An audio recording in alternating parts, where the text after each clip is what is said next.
that 200 billion. And as long as we each say, okay, what you have is worth money, it backs the euro, and what I have backs the dollar, and that's the handshake agreement that they come up with. But truthfully, there's nothing in true collateral. We're off the gold standard now. There's nothing really of value behind all of this, other than the paper that we print.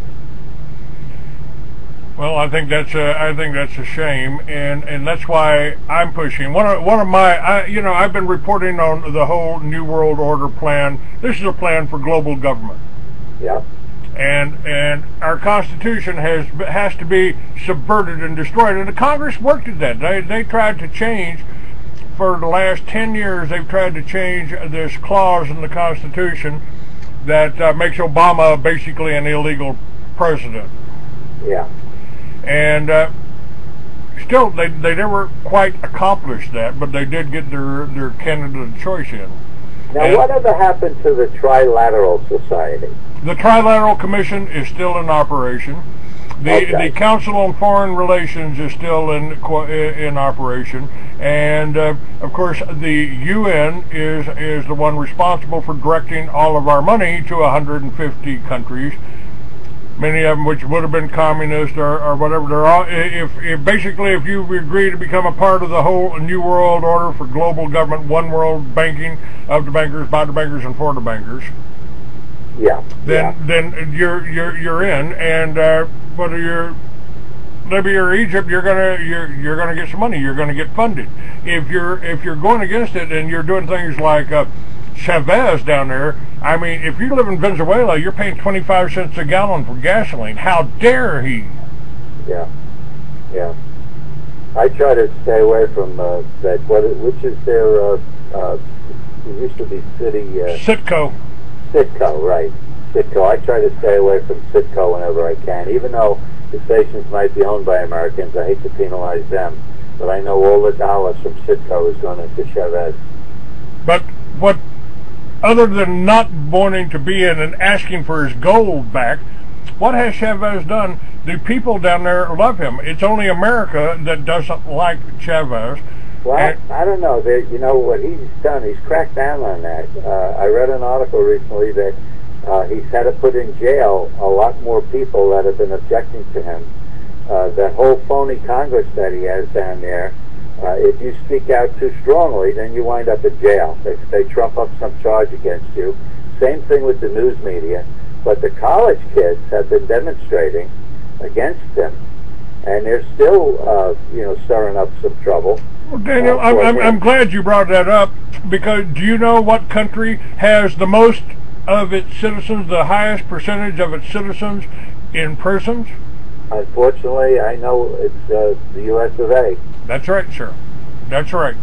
And I've got people that are in jail right now that have been railroaded into jail, like Edgar Steele.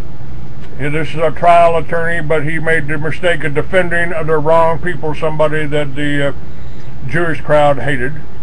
Yeah. And now he's in prison, and basically I know the attorney that's working for him. He said he ain't guilty. His wife says he ain't guilty, and he's just been he's a political prisoner.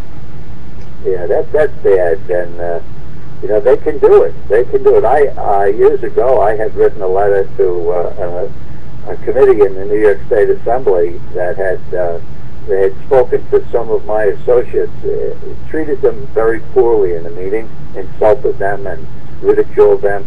And I wrote a letter and I said the person who did it should stop it. And I got a letter back from the chief counsel saying that I threatened a public employee. And I said I didn't threaten anybody. I just said that I would take action. And I said the action I would be taking is reporting her to her superiors. And I said, when is that against the law? And I'd written a real friendly letter, actually, and I just put that comment in there. So I know exactly what you're talking about. No, they wanted to shut me up. Not only that, they then sicked the insurance department on me.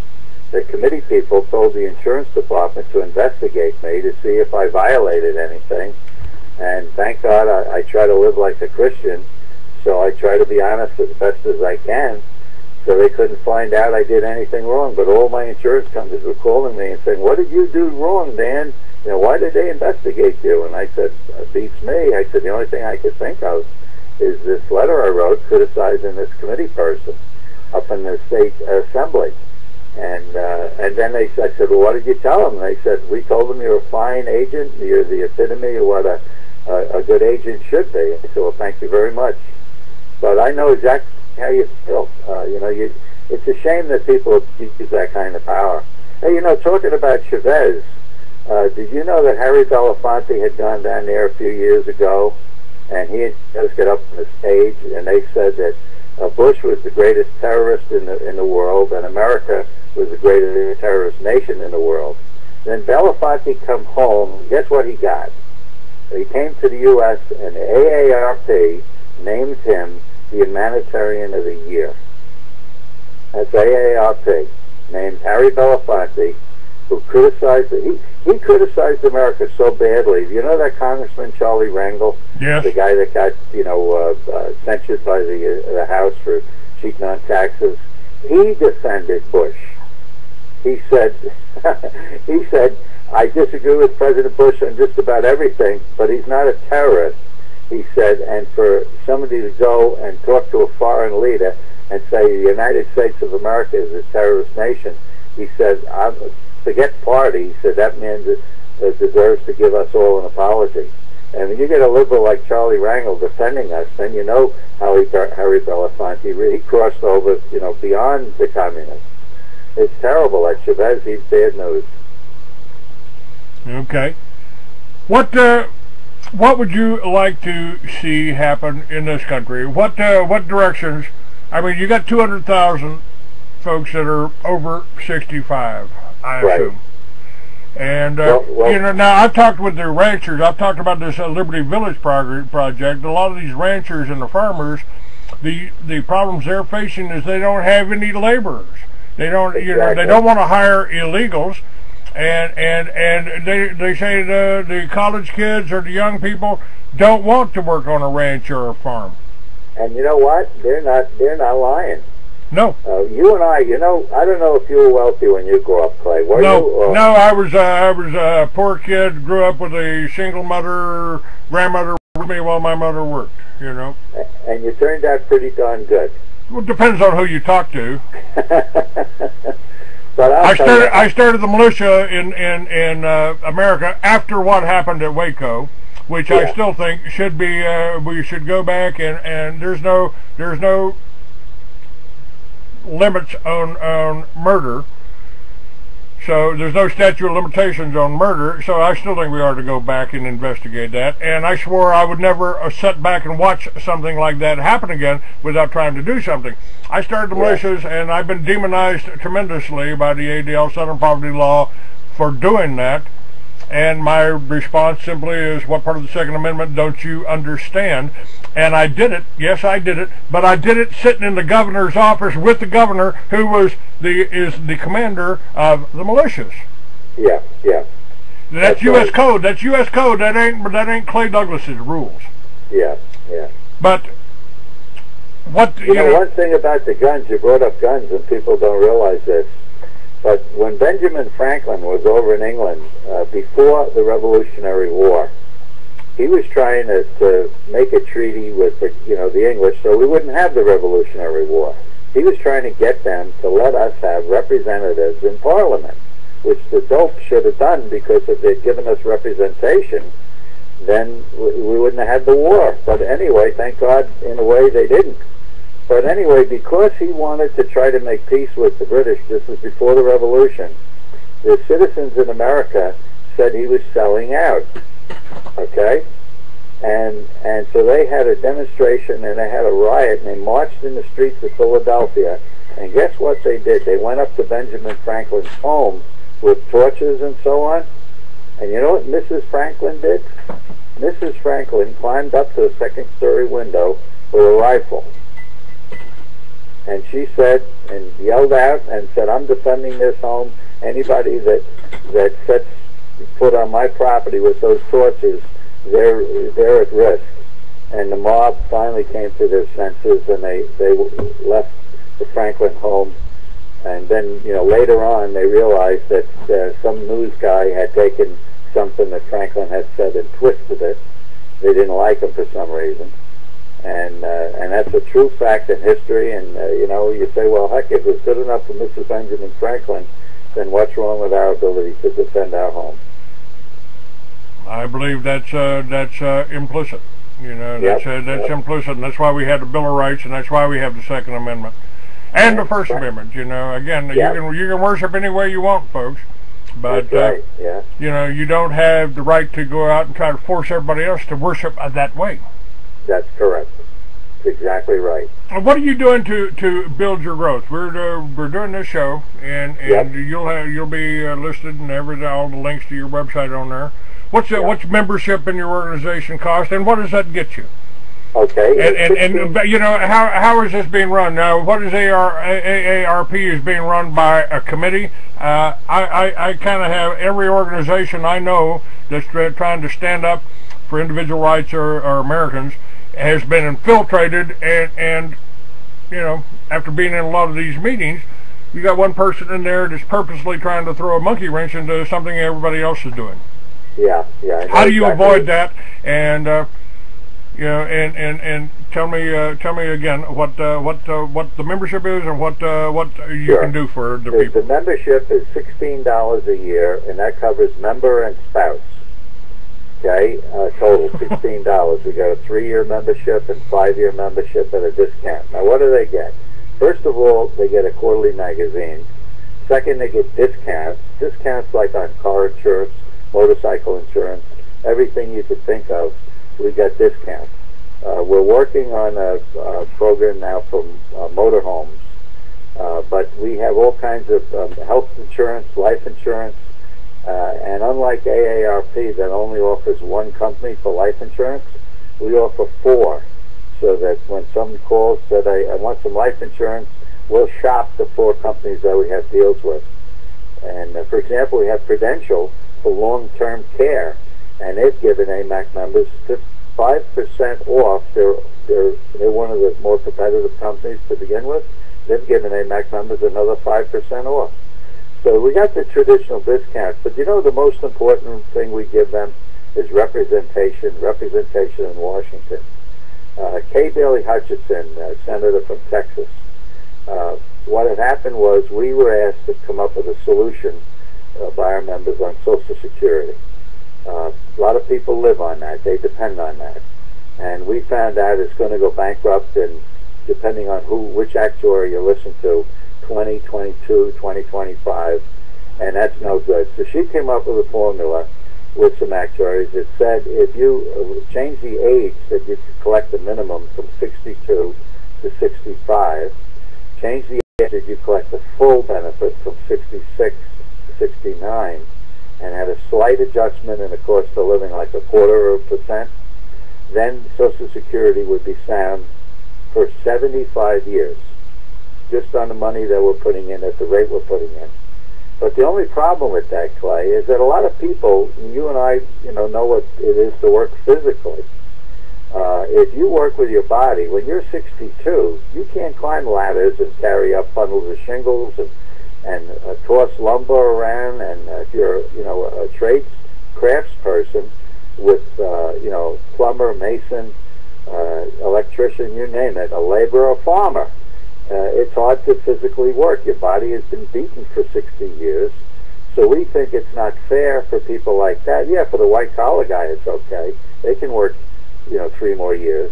But so what we said, the problem with our plan is you should have a Social Security IRA on top of Social Security.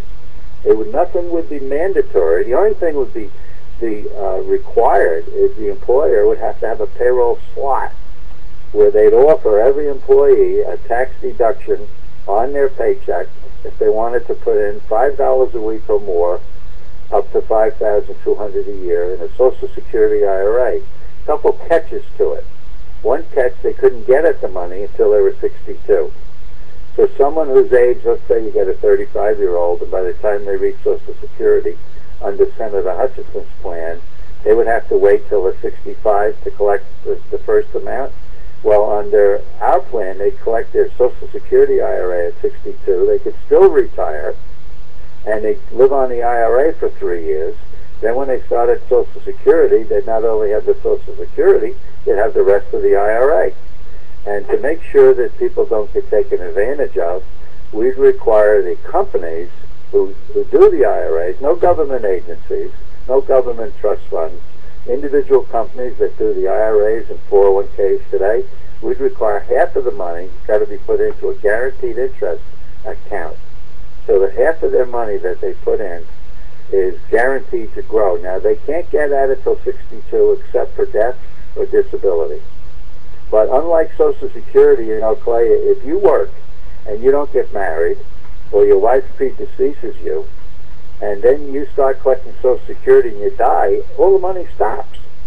With the Social Security IRA, if a person passes away, someone in his family is going to get the rest of the money.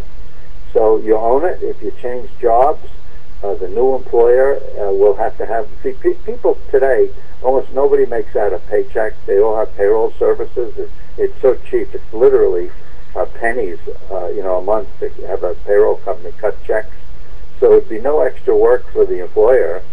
The payroll company could do it, and they would take the deduction. Private enterprise would run it, so no cost to the taxpayers.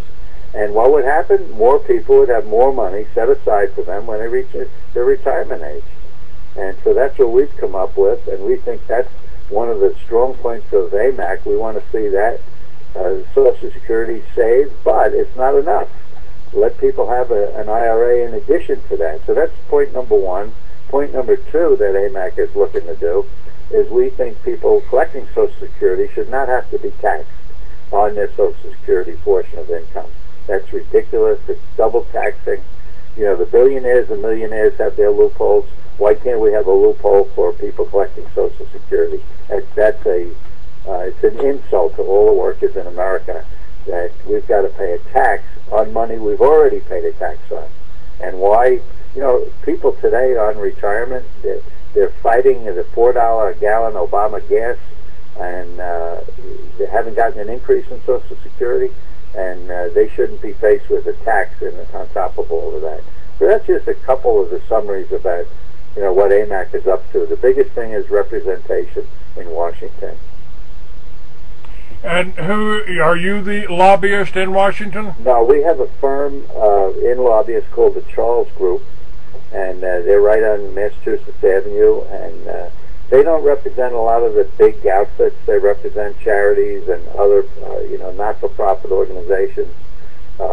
We have three parts to AMAC. One is a for-profit part. Another is a foundation that's strictly charitable. And then we have a third part that's a 501c4, which would be the Political Action Committee.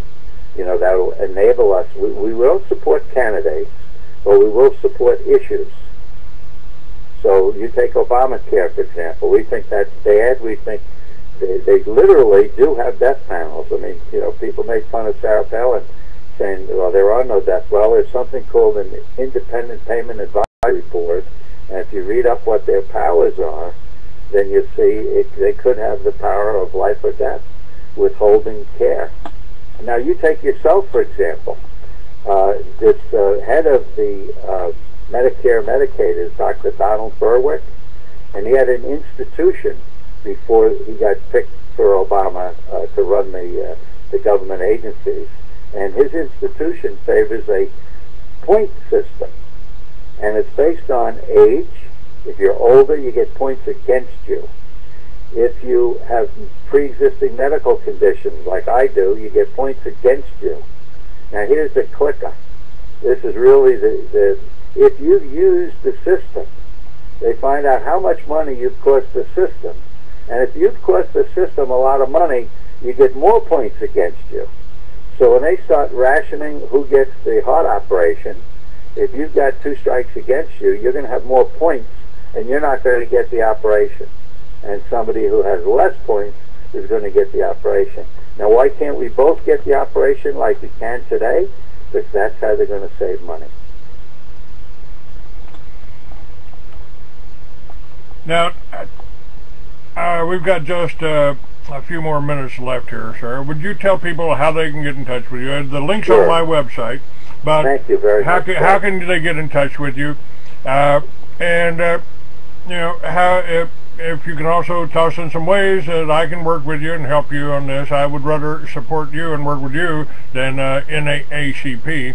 But Yep. my shows are not. There are factions within the government that don't like the shows that I do and the information that I put out. Well, you know, this is America. You and I may disagree on a lot of things, but boy, I say you have the right to say what you're saying. And you do, and I give you credit, because a lot of Americans are afraid to say how they feel, and that's, you know, they forget, hey, this is America.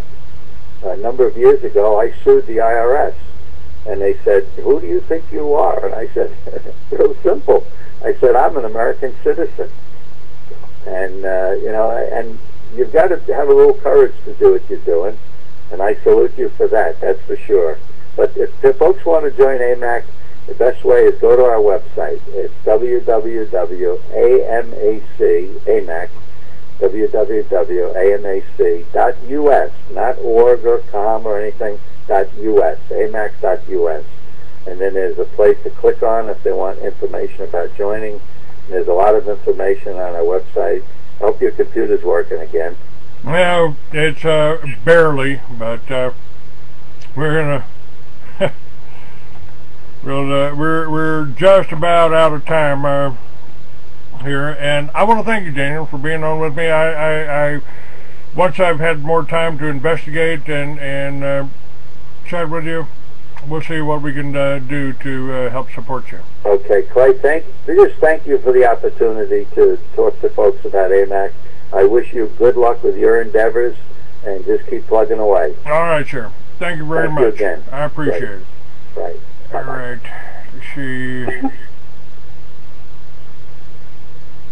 Okay. All right, folks. We're almost out of time. I am Clay Douglas. I am the Free American. I do have books for sale. I do have videos for sale. True Face of FEMA is still as valuable today as it was when I made it years ago at the first Homeland Security meeting.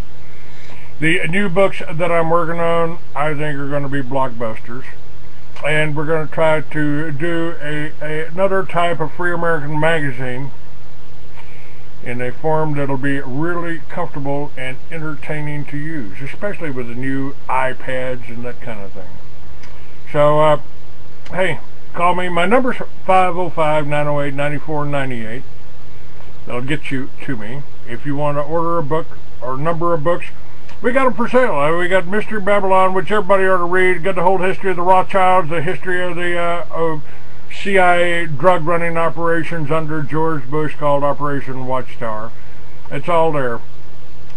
505-908-9498, freeamerican.com. And let's see, how can we do this? Okay. All recording has been completed. I managed to do it. So we're good.